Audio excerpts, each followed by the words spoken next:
நம்ம வாழ்க்கையில் நிறைய கஷ்டங்கள் இருக்குது. அந்த கஷ்டங்களுக்கெல்லாம் காரணம் என்னன்னே தெரிய மாட்டேங்குது. அந்த காரணங்கள் தெரிஞ்சிருந்தா முதல்ல ஜோதிடம் ஏன் படிக்கணும், ஜோதிடம் ஏன் பார்க்கணும். ஜோதிடம் பார்க்குறது வந்து ஒரு குறுகிய காலத்தில் ஒரு கேள்விக்கான பதில். ராகு நட்சத்திரம் கேது நட்சத்திரம் போட்டுச்சுனாலே இந்த ராகு நேரடியாகவே ஆசைப்படும், கேதுன்னு மறைமுகமாக ஆசைப்படும், அவ்வளோதான் விஷயம். ஒரே வயிற்றுல பிறக்கிற 2 குழந்தைங்களுடைய வாழ்க்கை ஏன் வெவ்வேறு விதமாக மாறுது? நீங்கள் அந்த முடிவெடுக்கக்கூடிய விதம் தான் இந்த சொல்கிறோம். இந்த முடிவெடுக்கக்கூடியது உங்கள் ஜாதகத்தில் இருக்குது. ஜோதிடமும் வாழ்க்கையும் நம்ம நிறைய இடத்துல மாற்றிட்டு நம்ம நிறைய இடத்துல மாறிட்டோம். ஆனால் மாற வேண்டாங்கிறேன். நீங்களாவே தற்சார்பில் ஒன்றும் இல்லை. இந்த உலகத்தில் இருக்கக்கூடிய தற்சார்பு நாடுகள் இருக்குது. இந்தியாவுக்கு ஏன் இன்னும் வலிமை இருக்குது அப்படின்னு தற்சார்பு நாடுகள் மேக்ஸிமம் வந்து நீ விவசாயமாக இருந்தாலும் சரி எல்லா தேவைகளுக்கான நிறைய சார்ந்து இருக்க வேண்டியதில்லை. எனக்கு தேவைன்னா தனியாகவே நான் உருவாக்கி இருக்கணும். இன்னும் நம்ம வீட்டில் அன்னைக்கு புளி இருந்துச்சு, மிளகா இருந்துச்சு, உப்பு இருந்துச்சு, நம்ம இருந்துச்சு, காய்கறி இருந்துச்சு. நம்ம ஒன்றும் இல்லை. எங்கள் வீட்டில் இந்த பொங்கலுக்கு பரங்கிக்காய் வாங்கிட்டு போனோன்னே நீங்கள் நம்பினா நம்புங்க, 2000 நான் என்ன பண்ணுறேன், உங்கள் வீட்டில் விளைந்த காய்கறிகளை பொறுத்தளவுக்கு ஒரு கண்காட்சி நடக்குது நாகப்பட்டினம் லெவலில். எல்லாரும் அவங்க வீட்டிலேருந்து விளைஞ்ச பொருள் வித்தியாசமான பொருள் பெரிய பொருளாக இருக்கும், அவ்வளோதான் சொல்லிட்டாங்க. என்னடா பண்ணுறது எல்லார் வீட்லேயும் அப்படின்ட்டு நம்ம வீட்டில் வந்து பார்த்தேன். என்னம்மா இது மாதிரி சொல்லிட்டேன். ஒன்றும் இல்லை, எல்லார் வீட்லேயும் மிளகா இருந்துச்சு, கத்திரிக்காய், பெரிய கத்திரிக்காய், வித்தியாசமான கத்திரிக்காய் இருந்துச்சு. இந்த மாதிரி ஒவ்வொருத்தர் புடலங்காய், நிறைய நீளமான புடலங்காய் இருந்துச்சு, பாம்பு படலாங்க. இந்த பாம்பு படலாங்கிறத நம்மளுடைய உண்மையாக ஒரு இப்போ எல்லாம் பார்த்தீங்கன்னா நான் 1 அடி 1/2 அடிக்கெல்லாம் வந்துட்டு இன்றைக்கி புடலங்கான்னு கேட்டால் அப்படி வந்துட்டு நம்ம ஊரில் புடலங்கான்னா ஒரு 2 அடி 3 அடி 4 அடி 5 அடி 5 அடி உயரத்து 6 அடி உயரத்துக்கு 7 அடி உயரத்துக்கெல்லாம் இருந்திருக்கு. அப்போ என்கிட்ட சொன்னாங்க, நீ ஏதோ ஒன்று எடுத்துகிட்டு வா மூர்த்தி அப்படின்னாங்க. நான் என்னடா பண்ணுறேன்னு தெரியலையே அப்படின்ட்டு நம்ம வீட்டில் வந்து எங்கள் அம்மாட்ட கேட்டேன், என்னடா பண்ணுறேன், என்னம்மா பண்ணுறதுன்னு. அதுக்காண்ட நம்ம வீட்டில் ஒரு பரங்கிக்காய் இருக்குது, நீ எடுத்துகிட்டு போடான்னாங்க. சரி பரங்கிக்கான்னு நமக்கு கேட்டு நான் என்ன சொன்னேன், நமக்கு பரங்கிக்கானா இது இப்படி தானே இருக்கும் நம்ம நினச்சிக்கிட்டு சரின்ட்டேன். நீங்கள் நம்படா நம்புங்க, இவ்வளோ பெரிய பரங்கிக்காய் அது சைக்கிளில் பின்னாடி கேரியில் கட்டி இங்கே இருந்து தகவல் எடுத்து மிதிக்க முடியலை. வெயிட்டு சரியான வெயிட்டு கொண்டு போய் இறக்கி கொண்டு போய் வச்சா அந்த கண்காட்சியிலே அந்த பெரிய பொருள் இதுதான். அதான் ஆச்சரியம். அதுக்கு தான் எனக்கு நாகப்பட்டினம் லெவலில் ப்ரைஸ் கொடுத்தாங்க. ஆச்சரியம். இன்னமும் அந்த டம்ளர் பார்க்கும்போது, அந்த டம்ளரில் தண்ணியோ இல்லை டீயோ குடிக்கும்போது அது ஞாபகம் வரும். அது என்னென்னா, அந்த பரங்கிக்காய் இன்றைக்கி எங்கே காசு கொடுத்து வாங்குற இடத்துல வந்துட்டோம். அதே ஒரு 20 வருஷத்தில் 25 வருஷத்தில் சும்மா விதையை தூவி விட்டாவே வேலிகளில் வளர்றது அதை பராமரிக்க வேண்டிய அவசியமே கூட இல்லாமல். ஆனால் இன்றைக்கி அந்த இடத்துல நம்மளே தற்சார்பு நிறைய இடத்துல இருந்துக்கிட்டு இருக்கிறோம். அதுமாரி நம்மள ஐதீகமோ சாஸ்திரங்களையோ நம்ம அழகாக வந்து என்னென்னா, அட்லீஸ்ட் நீ வந்து ஒரு விஷயம் செய்கிறாங்கன்னா தெளிவாக செய்யுங்க. நீ ஒரு மரம்னா இப்படி தான் வைக்கணும். அதை வந்து மறுபடியும் கொண்டு போய் வீட்டில் கொண்டு போய் அவங்க அது பொண்ணு வீட்லையோ அது பையன் வீட்டில் இப்படி யாரோ ஒருத்தர் வீட்டில் ஒன்று ஏதோ ஒரு இடத்துல நிலம் இல்லாமலே இருக்குது, ஒரு சின்னதாக ஒரு மரம் நடுறதுக்கு ஏதோ ஒரு இடத்த கொண்டு போய் நடுங்க. அந்த மரத்தை நடணுங்கிறது தான் கான்செப்ட். அது வளரணும், வாழையாக வளரணும். அதுக்காக வாழை மரத்தை வைக்கக்கூடாதும்பாங்க, வாழை மரம் வைக்கவே கூடாதும்பாங்க, வாழை மரத்தை வைக்கக்கூடாதுண்ணா. இப்படி தான் வாழ்க்கை. அப்போ இந்த ரிஷபலக்னம் ரிஷபராசியை பொறுத்தளவுக்கு உண்மையிலே வந்து எந்த இடத்துக்கு போனாலும் ஒன்றும் இல்லைங்க, ஒரு ரோப்பில் போய் படுக்கிறோம்னு வச்சுக்கோங்க, ஏதோ ஒரு ஹோட்டலில். இந்த ரிஷபராசி ரிஷபலக்னத்துக்கு நல்ல அமைதியான இடமா இருக்கும். அதே மேசராசி மேசலக்னத்துக்கு அப்போ தான் டக்குன்னு தண்ணி ஊற்றும் பாருங்க. அப்போ தான் பார்த்தீங்கன்னா எவனோ ஒருத்தன் பக்கத்தில் கிருமிக்கிட்டே இருப்பார். அது இந்த ரூமில் இல்லை, பக்கத்து ரூமில் எங்கேயோ ஒருத்தர் சத்தம் போட்டுக்கிட்டே இருப்பார். அந்த இறைச்சல் இவர் கேட்கும். ஒன்றும் இல்லை, ஒரே ரூமில் 2 பேர் படுத்திருந்தா இந்த ரிஷபராசி ரிஷபலக்னம் நல்லா தூங்கும். அதே இடம் இவங்களுக்கு என்ன பண்ணுவோம், இந்த ஃபேனுக்கு நேராக படுத்துட்டு ஃபேனோட குளிர்ச்சியோ இல்லை ஃபேனோட ஒரு காற்று மேலே அடிச்சுக்கிட்டு தூங்கக்கூடாது.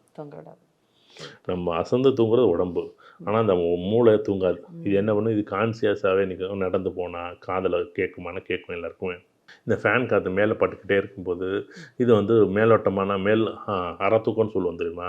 இது டீப் ஸ்லீப்பெல்லாம் கிடையாது. இப்படி என்ன பண்ணும், அப்படியே மேலோட்டமாக இருக்கும். அப்படிங்கிற மாதிரி தான் வாழ்க்கை. இது இந்த மேசத்துக்கும் ரிஷபத்துக்குமே இவ்வளோ வித்தியாசம் இருக்குது. நீங்கள் ஒன்றும் இல்லை, மேசராசிலேயே ரிஷபராசி வரும்போது நீ கிரகண அமைப்பு நல்லா இருந்துச்சுங்களேன். இப்போ உதாரணமாக தூக்கத்துக்கு ரிஷபத்து செவ்வாய் தான் அதிபதியாக வருவார். அவர் கொஞ்சம் நல்லா இடத்துல இருந்தால் நல்லா தூங்குவாங்க. நம்ம ரிஷபலக்னம் ரிஷபராசியாக இருந்தால் பொதுவாக தூங்குவாங்கன்னா ரிஷபராசி தூங்க முடியும். ஒன்று உட்காந்துட்டே தூங்கிடுவார். ரிஷபராசி ரிஷபலக்னம் இருந்துச்சுன்னு வச்சுக்கலாம், 5 நிமிஷம் தூங்கினாலும் எப்படியே உட்காந்த இடத்துல 5 நிமிஷத்தை தூங்கி அப்படியே அழகாக தூங்கி முடிச்சிடும். அதுவும் ஒன்றும் இல்லை, இந்த ரோஹிணி நட்சத்திரம் போகும்போது 7 5-10 நிமிஷத்தில் எப்படி ஒரு உட்காந்த இடத்துல தூங்குவார். உட்காந்து தான் அவருக்கு படுத்து தூங்குறத விட உட்காந்த இடத்துல அவர் 2 நிமிஷம் தூங்கினாருன்னா அந்த நாள் முழுக்க மூளை அவ்வளோ வேலை செய்யும். உண்மையிலே ரோகிணி நட்சத்திரத்தை உண்மையிலே ஒருத்தர் பயன்படுத்தினா வாழ்க்கையில் அழகாக வாழ்க்கையில் ஜெயிக்க முடியாத ஒரு விஷயம் ஜெயிக்க முடியும். ஆனால் ரோகிணி நட்சத்திரம் மாமனுக்கு ஆகாது, அதுக்கு ஆகாது, இதுக்கு ஆகாது, இப்படி பண்ண முடியாது, அப்படி பண்ண முடியாது. அது உண்மைதானா சார்? இப்போ அந்த காலத்துல எல்லாம் பல குழந்தைகள் இருந்தாங்க. இப்போ மாமன்னா 4 மாமன் தாய் மாமன் கூட இருந்திருப்பாங்க. அவங்க பயப்படுறதுல அர்த்தம் உண்டு. இப்போ மாமனே இல்லாதவங்க கூட பயப்பட ஆரம்பிச்சிடுறாங்க. அது யார் பிறந்த நட்சத்திரம்? கிருஷ்ணர் பிறந்த நட்சத்திரம். அதுதான், வேற ஒன்றுமே கிடையாது. இதுதான் வாழ்க்கை. இது என்னென்னா என்னைக்காச்சும் ஒரு நாள் கூடுதலாக புரிதல் வரணும். உடனே வந்து ஒரு பொதுவான பலன் இருக்கு, ஆனால் இருக்குது, இல்லைன்னு சொல்ல முடியாது. ஆனால் அதுக்காக ரோகிணி நட்சத்திர பிறந்தவங்க எல்லாருமே வந்து மாமன் உடம்பு அழிஞ்சு போச்சா என்ன? அப்படியே அந்த கிருஷ்ணன் 8ஆவதா பிறந்ததுனால தானே அந்த ஒரு நெருக்கடி. இப்போ அப்படியெல்லாம் 8வது குழந்தைக்கெல்லாம் வாய்ப்பே இல்லை. 2 குழந்தை 3 குழந்தை 4 குழந்தை 5 குழந்தை எங்கே இருக்குது? இன்றைக்கி 2 பொண்ணு குழந்தையே இல்லாத இடத்துல கொண்டு போய் நிப்பாட்டியாச்சு. தயவு செய்து அட்லீஸ்ட் ஒரு 2 இல்லை 3 குழந்தை பெற்றுக்கணும். இதுதான் அமைப்பு, இயற்கையோட அமைப்பு. 4 குழந்தை அந்த மினிமம். ஏன்னா இது பொதுவாகவே இந்த இடத்துக்கு இவங்க சந்தோஷமாக இருக்கணும் அப்படின்னு குழந்தைய தள்ளி போடுறது காலப்போக்கில் அது 2 குழந்தை இல்லை 1 குழந்தை வளர்க்கணுங்கிற ஒரு கட்டாயம், படிக்க வைக்கணுங்கிற ஒரு கால சூழ்நிலை, இவங்களை வளர்க்கணுங்கிற ஒரு கால சூழ்நிலை.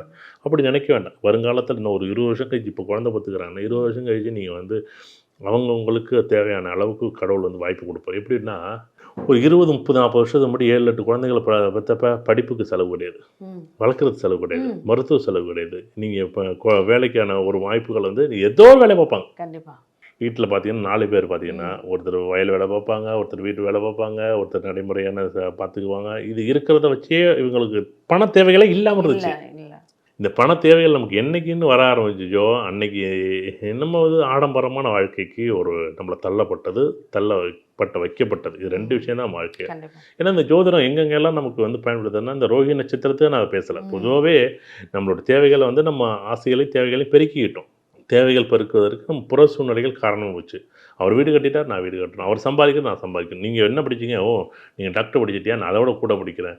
அப்போ அதுக்கான செலவுகளை வந்து இந்த அப்பா அம்மா வந்து என்ன பண்ணுறாங்க? ஒரு 2 குழந்தை இருந்தால் படிக்க வைக்க முடியாது, 3 குழந்தை இருந்தால் படிக்க வைக்க முடியாது. ஒரு குழந்தை டிப்ளமோ படிக்க வைங்க, ஒரு குழந்தை டாக்டர் படிக்க வைங்க. அதுக்கு என்ன பண்ணுறது? அப்படி எல்லா குழந்தை அதுக்கு என்னென்னா அதுக்கு ஒரே குழந்தைக்காக ஒரு கவர்மெண்ட் ஸ்கூலில் படிக்க வைங்க. ஆனால் கவர்மெண்ட் ஸ்கூலில் படிக்க வச்சா அது என்னமோ கௌரவ குறைச்சி. ஆனால் கவர்மெண்ட் வேலை கிடைக்கணும், கவர்மெண்ட்டில் இருக்கணும், கவர்மெண்ட்டோட சொத்தணும்.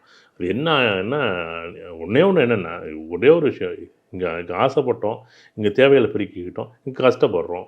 இதனால் வந்து என்னென்ன குழந்தை பிறப்பு பாதிக்கப்படுது. இது இந்த ஒரு இடத்துல தான் நம்ம வந்து குழந்தைக்கு வந்து செலவே கிடையாது, மருத்துவ செலவு கிடையாது. இன்னைக்கு என்னென்ன 3 மாதத்தில் தடுப்பூசி, 6 மாதத்தில் தடுப்பூசி, 8 மாதத்தில் தடுப்பூசி. உருவானதுல இருந்து பறக்கும் வரையும் அது குறிப்பிட்ட வயசு வரையும் மாசம் செக்கப்புக்கு போயிட்டே இருக்க ஸ்கேன் பண்ணுறாங்க. அந்த ஸ்கேனே இல்லைங்க. எங்கெங்க ஸ்கேன் போச்சு? அந்த ஒரு 10, 20 வருஷத்துக்கு முடியும், 30 வருஷத்துக்கு முடியும் எங்கெங்க ஸ்கேன் போச்சு? சரி, நீங்கள் அறிவியல் வளர்ச்சின்னு ரைட்டு. அறிவியல் வளர்ச்சின்னா நீங்கள் அந்த என்ன ஆச்சரியமான உண்மை இருக்குது, என்ன எவ்வளோ கஷ்டமாக இருக்குது இன்னைக்கு ஒரு ஸ்கேன் போனால் எவ்வளோ செலவாகுது? அறிவியல் வளர்ச்சி இருந்துமே குழந்தை நிறைய மாற்றம் வந்துச்சு. அறிவியல் வளர்ச்சின்னு சொல்ற இடத்துல நோய் வளர்ச்சியை பற்றி ஏன் பேச மாட்டேங்கிறாங்கன்னு கேள்வி. கண்டிப்பா நம்ம இப்போ குழந்தைகளை பற்றி நிறைய ஒரு சப்ஜெக்ட் பேசலாம்.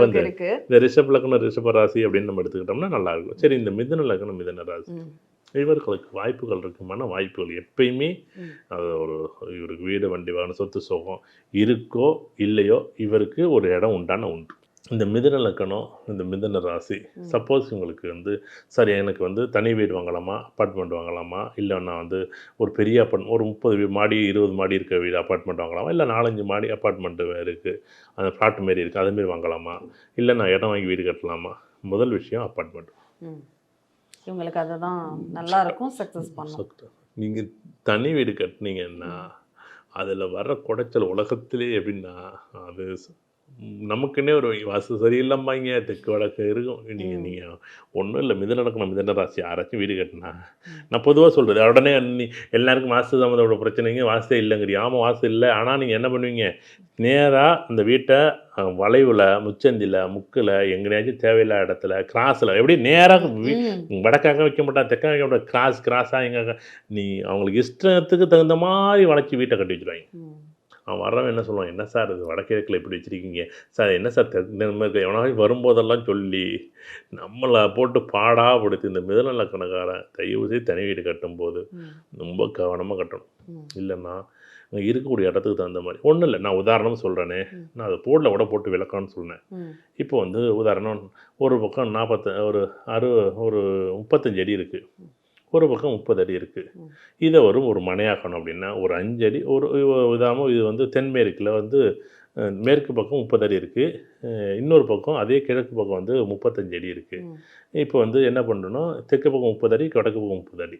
இப்போ என்ன பண்ணணும், ஒரு பக்கம் 35 அடி இருக்குது. அப்போ நம்ம என்ன பண்ணோம், தென்மேற்கு வந்து உதாரணம் ஏதோ ஒரு தென்கிழக்கில் வந்து ஒரு 5 அடி கூட இருக்குன்னா 5 அடி விட்டுருங்க, 30 அடியை மட்டும் எடுத்து 30 அடி எடுங்க. ஆனால் மனசு வராது, பண்ண மாட்டாங்க. 5 அடியை போய் விடுறதா, அது எவ்வளோ காசு தெரியும்ல. 5 அடி வர்றதெல்லாம் அதை போய் பயன்படுத்துவாங்க. அதுதான் ஆச்சரியமாக இருக்கும். அட என்னையா 5 அடிக்கு ஆசைப்பட்டு டோட்டலாக சங்கடப்பட்டுக்கிட்டு இது என்னென்னா இது ஒரு சூழ்நிலை தான். இது வந்து நமக்கு தெரிஞ்சு தெரியலை அப்படின்னு நம்ம பார்க்க முடியாது, பார்க்கணும். உதாரணத்திற்கு இது புரியுதா புரியலையான்னு தெரியலை. சப்போஸ் வெளியில் இது என்ன பண்ணுறோம், நீ 5 அடி எப்படி பயன்படுத்தணும்னா அந்த இடத்துல ஒரு பூங்கா மாரி ஒரு மதில் வச்சுருங்க, அதில் ஒரு 4 தொட்டி வைங்க. அந்த 5 அடி கேப்பில் ஒரு 5 அடினா ஃபுல்லாக லென்த்துக்கு 5 அடி வராது, ஒரு பாதியிலே கிராஸ் மட்டும் தான் வரும். ஒரு ஸ்டார்டிங்கில் 5 அடி வரும், அப்புறம் 4 அடி 4 அடி அப்படின்னு கிராஸாக போயிடும். பாதி வரும்போது 2 அடி 1 அடிக்கு வந்துடும். அப்போ வந்து என்னென்னா ஒரு முக்கோணம் மாரி, ஒரு சின்னோண்டு முக்கோணம் மாரி இருக்கும். அந்த இடத்த என்ன பண்ணுறோம், ஒரு சின்னதாக ஒரு தொட்டி மாரி கட்டி, மண் தொட்டி மாரி கட்டி, அதில் ஒரு பூச்செடி வச்சு வீட்டுக்கு வீடாச்சு, மதிலுக்கு மதிலாச்சு, ஒரு பூச்செடியும் ஆச்சு. ஆனால் நம்ம பாருங்க இந்த இடத்தையும் இந்த ஒரு 30 ஒரு 35 ஒரு 30 சேர்த்து அப்படி மொத்தமாக ஒரு காம்பவுண்ட் எடுத்து அதுக்கு தகுந்த மாதிரி பிளான் போட்டு அந்த வீட்டையும் அந்த தென்கிழக்கையும் போட்டு இழுத்து வச்சு ஏங்கட்டும் அட்லீஸ்ட் ஒரு சில இடம் பயன்படுத்த முடியாது, அந்த இடத்த நீங்கள் வந்து பயன்படுத்தாமல் விடுங்க. அதோட்டு இந்த மிதுன லக்னம் மிதுன ராசி தயவு செய்து தனி வீடு கட்டும்போது வாஸ்து சம்மந்தப்பட்டு நீங்கள் மிதுன லக்னம் மிதுன ராசியில் நீங்கள் வீடு கட்டியிருந்தீங்கன்னா, உங்களுக்கு ஏஎல்பி மிதுனமோ இல்லை மிதுன ராசிலையோ மிதுன லக்கணத்தில் நீங்கள் வீடு கட்டிட்டீங்கன்னா அந்த வீடு வாஸ்து சம்மந்தப்பட்ட நிகழ்வு எப்பயுமே சதா காலத்துக்கு இருக்குமானே இருக்கும். நீங்கள் நேரடியாக வீடே கட்டியிருந்தாலும் ஏன் பார்வைக்கு என்னடா இந்த அம்மா இப்படி இது கிராஸாக கட்டியிருக்காங்களே, ஆனால் பார்வைக்கு நீங்கள் சில பில்டிங் வந்து கிராஸாக தெரியும், ஆனால் வந்து அவங்க வந்து டிகிரி பார்த்து தான் அந்த மெஷர்மெண்ட்டை வச்சு கட்டியிருப்பாங்க. இதை இப்படி கட்டக்கூடாது, அதை அப்படி கட்டக்கூடாது, இருக்கிற இடத்துல கட்ட முடியும். ஏன்னா என்ன வேலை என்ன செவ்வாய் கிரகத்துலையும் இல்லை சூரியனில் சந்திரன்லையும் கட்ட முடியும். வீட்டை இருக்கிற இடத்துல அந்த 2000 3000 4000 ஸ்கொயர் ஃபீட்டில் 2000 ஸ்கொயர் ஃபீட்டில் 1000 ஸ்கொயர் ஃபீட்டில் 200 ஸ்கொயர் ஃபீட்டில் நான் ஒரு தடவை 1000 அதிகம் தான் 600ல் 2+ வீடு கட்டுற மாதிரி ஆயிடுது இருக்குது. ஏன்னா மக்கள் தொகையோட பெருக்கம் அப்படி இருக்குது. ஏன்னா நிலத்தை விரிவாக்க முடியாது இல்லை, ஏன்னா எல்லாருமே ஒரே இடத்துல இருக்கணும், பக்கத்தில் வேலைக்கு போகணும். ஒரு 5 கிலோமீட்டரில் 10 கிலோமீட்டர்லாம் நான் வேலைக்கு போக முடியாது, எனக்கு அடுத்த தெருவில் எனக்கு இடம் வேணும். அது எப்படி வாங்க முடியும்?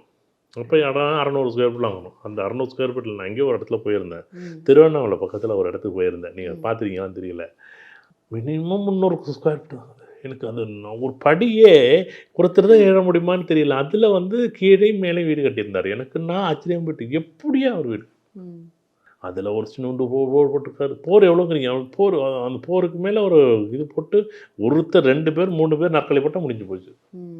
300 ஸ்கொயர் ஃபீட்டில் அவ்வளோ அழகாக வீடு கட்டி வச்சிருக்காரு. நான் என்ன சொல்கிறேன், இடம் ஃபுல்லாக கிடக்கு, அவ்வளோ இடம் இருக்குது. ஆனால் இவர் ஏன் அப்படி கட்டினாரு எனக்கு தெரியலை. இது கட்டணும் எதுவும் இது கட்டி எதுவும் காட்டி வச்சிருக்காரா, இது விற்பனைக்காக வச்சிருக்காரு. மேசலக்கணமாக இருந்திருக்கும், யாராவது சின்னதாக கட்டுங்கன்னு சொல்லியிருந்திருப்போம். அதுக்கு ஒரு 1000 ஸ்கொயர் ஃபீட்டில் கட்டுறதால ஒரு 500 ஸ்கொயர் ஃபீட்டில் கட்டுறது இல்லையாப்பா. அது வாழ்கிறதே அந்த கொஞ்ச நாள் வாழ போகிறாங்க. அதில் இந்த மிதுன லக்னத்தை பொறுத்தளவுக்கு வீடு வந்து அப்பார்ட்மெண்ட்டு சூப்பராகவே அமையும், நல்லா அமையும், நல்ல கார்னரில் ரொம்ப சூப்பராக அமையும், நல்லா அமையும். அப்படி அமைக்கலாம். இந்த இடத்துல தான் போய் இல்லை நான் வந்து இது வந்து நான் ஃப்ளாட் ஒரு 6 8 வீடு இருக்குல்ல, அந்தமாரி இடத்த அமைச்சிக்கலாம். 4 வீடு 5 வீடு அமைச்சிக்கலாம். இந்த 32 அப்பார்ட்மெண்ட் வாங்கவே கூடாது. இந்த 32 பேர் 30 பேர் ஆனால் அமைப்பு எல்லாம் இப்படி வரும். ஒன்று தனி வீடு, இல்லைன்னா இந்த 15 பில்டிங் 16 பில்டிங் இருக்குல்ல, ஒரே பில்டிங் இருக்குல்ல, அந்தமாரி வாங்கவே கூடாது. யாரும் இந்த மிதுன லக்னம் மிதுன ராசி தனியாகவே ஒரு 6 7 வீட்டுக்குள்ள ஒரு, ஏன்னா இந்த பெரும் கூட்டமும் கிடையாது, தனியாகவும் கிடையாது, மத்தியமமான கூட்டம். ஏன்னா இவங்க வாழக்கூடிய சூழ்நிலைகள் இப்படி உருவாக்கிக்கணும். தனியாக இருந்தாலும் இந்த இடத்துல அந்த 32 வீடு உள்ள அப்பார்ட்மெண்ட்டில் வேற எந்த லக்கணக்காரங்க குடியிருக்கலாம்? அது நிறைய இருக்குது. அந்த மீன லக்கணம், இந்த மீன ராசி, இந்த ரிஷப லக்கணம் தனியாகவும் கட்டிக்கலாம், இந்தமாரி அப்பார்ட்மெண்ட்லேயும் பெருசாக வாங்கிக்கலாம். அதெல்லாம் ரிஷப லக்கணம் ரிஷப ராசி சூப்பர் வீடாக அமையும், நல்லாவே இருக்கும். அப்பார்ட்மெண்ட்டு பிளாட்டு ரிஷப லக்கணம் ரிஷப ராசி எல்லாத்துக்கும் ஒத்துக்கலாம். இந்த மிதுன லக்கணத்தை பொறுத்தளவுக்கு 6 7 வீடு இருக்கிற மாதிரி அப்பார்ட்மெண்ட்டை எடுத்துக்கணும். இந்த மாதிரி நம்ம வந்து ஒவ்வொரு நிகழ்வையும் நம்ம வந்து புரிய வைக்கணும். கண்டிப்பாக புரிய வைக்கணும். இப்போ 3 லக்னம் தான் பார்த்துருக்கோம். ஆனால் அதுலேயே இவ்வளோ விஷயங்கள் நம்ம பேச வேண்டியது இருக்குது, இவ்வளோ விஷயங்கள் நம்ம தெரிஞ்சுக்க வேண்டியது இருக்குது. உண்மையிலே அந்த வீடுங்கிறது ஒரு சாதாரண ஒரு விஷயம் இல்லை. நம்ம வாழக்கூடிய காலத்தில் அந்த வீடுங்கிறது நம்மளுடைய ஞாபக அர்த்தங்கள், நம்மளுடைய சோகமாகட்டும், துக்கமாகட்டும், சந்தோஷமாகட்டும் எல்லாத்தையும் பரிமாறக்கூடிய ஒரு இடம் அப்படிங்கிறது அந்த வீடு.